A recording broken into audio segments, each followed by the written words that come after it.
मित्रों, आज हम उस अमृत वाणी को सुनने जा रहे हैं जो स्वयं भगवान श्री कृष्ण ने अर्जुन को युद्ध भूमि में सुनाई थी।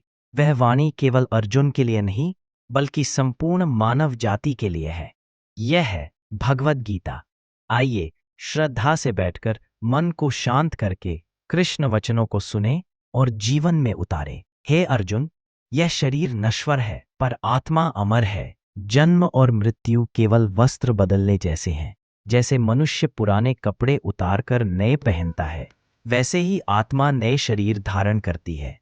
इसलिए मृत्यु से मत डरो, सुख दुख से विचलित मत हो। आत्मा को पहचानो, वही तुम्हारा असली स्वरूप है। मित्रों, जरा सोचिए, हम रोज आईने में अपना शरीर देखते हैं। बचपन का शरीर अब वैसा नहीं रहा। यौवन का शरीर धीरे धीरे ढल जाता है, लेकिन क्या हमारी चेतना बदलती है? नहीं, वही मैं जो बचपन में था वही आज भी हूं। यही आत्मा का प्रमाण है। शरीर बदलता है पर आत्मा शाश्वत है। जब हम आत्मा को पहचान लेंगे तो मृत्यु, भय, मोह सब मिट जाएंगे। ए पार्थ, तुम्हारा केवल कर्म करने का अधिकार है, परंतु फल पर तुम्हारा कोई अधिकार नहीं।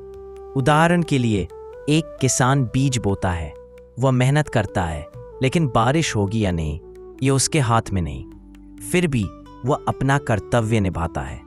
वैसे ही जीवन में हमें अपना कर्म करना चाहिए। फल की चिंता ईश्वर पर छोड़ देनी चाहिए। मित्रों, आज हमारी सबसे बड़ी समस्या यही है कि हम परिणाम के पीछे भागते हैं। पढ़ाई करते हैं तो सोचते हैं अंक कितने आएंगे, काम करते हैं तो सोचते हैं पैसा कितना मिलेगा, सेवा करते हैं तो सोचते हैं लोग क्या कहेंगे। लेकिन कृष्ण कहते हैं, कर्तव्य करते रहो निस्वार्थ भाव से, फल अपने आप मिलेगा। यही निष्काम कर्म का रहस्य है। हे अर्जुन, मनुष्य का सबसे बड़ा शत्रु उसका अविनीत मन है। जिसने मन और इंद्रियों को जीत लिया, उसने स्वयं को जीत लिया। जैसे हवा दीपक को डगमगाती है, वैसे ही अस्थिर मन जीवन को डगमगा देता है। मित्रों, क्या आपने अनुभव किया है, जब मन शांत नहीं होता तो सबसे सुंदर स्थान इसे बेचैन करता है, और जब मन शांत होता है तो साधारण स्थान भी स्वर्ग जैसा लगता है।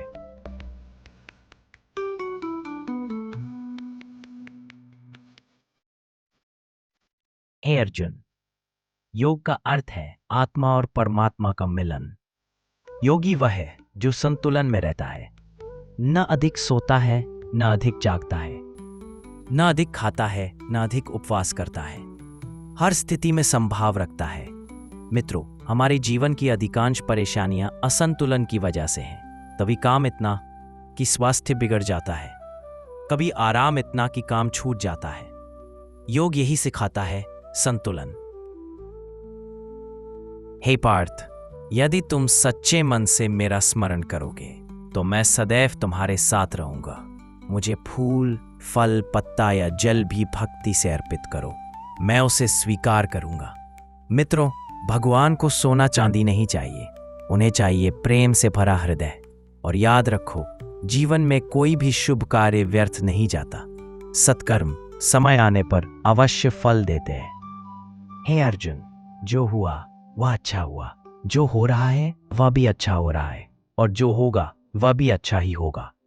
अतीत की चिंता मत करो, भविष्य की कल्पना मत करो, वर्तमान में जियो और कर्म करो।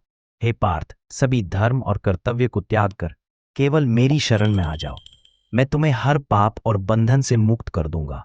मित्रों, याद रखिए, जब जब धर्म की हानि होगी और अधर्म बढ़ेगा, तब तब भगवान श्री कृष्ण प्रकट होंगे। हरि ओम। जय श्री कृष्ण। दम्मो।